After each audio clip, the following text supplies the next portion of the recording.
आज अदालत उज़्मा की जानिब से बड़ी राहत शबीर शाह मामले में दी गई। आपको बता दें, शबीर अहमद शाह को दहशतगर्दी फंडिंग केस में जमानत मिली है।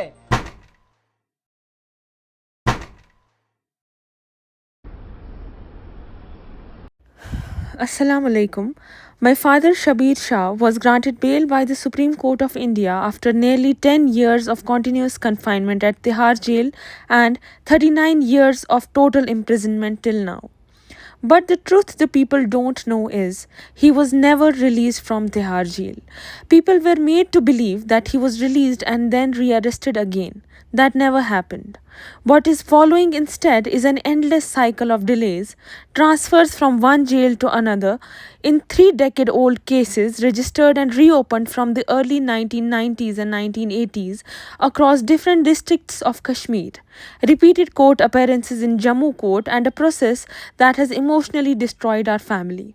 And through all of it, we remained silent. We have been waiting patiently because we believe the system will eventually honor the Supreme Court's order.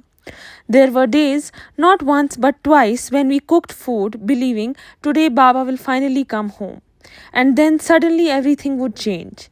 We are hearing new dates after dates for his release, but on every date we get a new date for his hearing.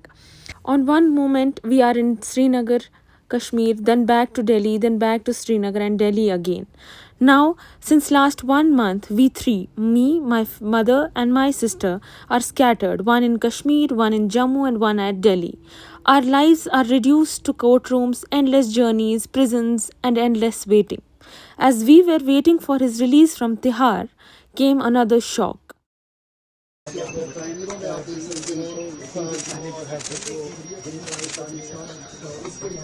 While I had travelled to Srinagar for my medical treatment and returned to Delhi only to receive my father outside Tihar jail after 10 years, the moment I landed, I was told he had been taken away to Jammu on a transit remand of 1 week by the NIA in a 3-decade-old case of 1996.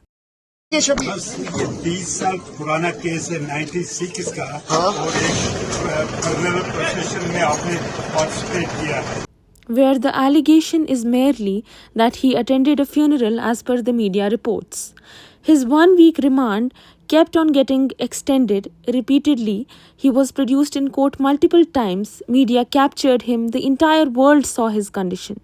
We also watched all this with complete helplessness as the NIA exhausted all its 30 days remand despite of my father being sick, and he was kept in NIA interrogation center in conditions so inhuman that he was not even allowed to trim his nails, cut his hair or shave his beard for 30 long days, as there is no such facility available.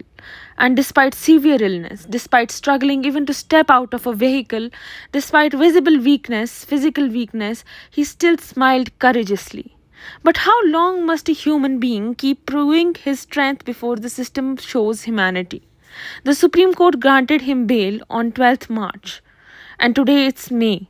And I still have not seen my father with my own eyes. I still have not hugged him.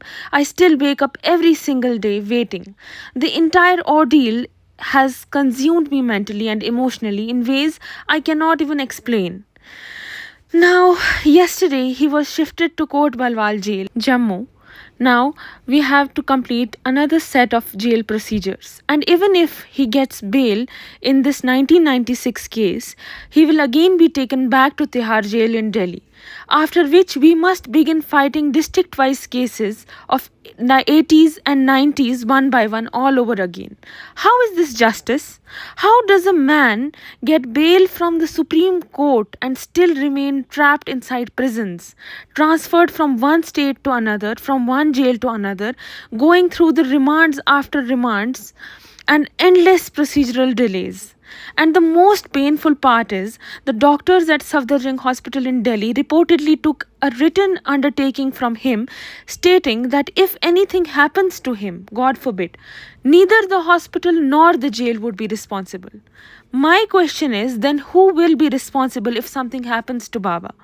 Who will be answerable for the ordeal of the family waiting for 39 years?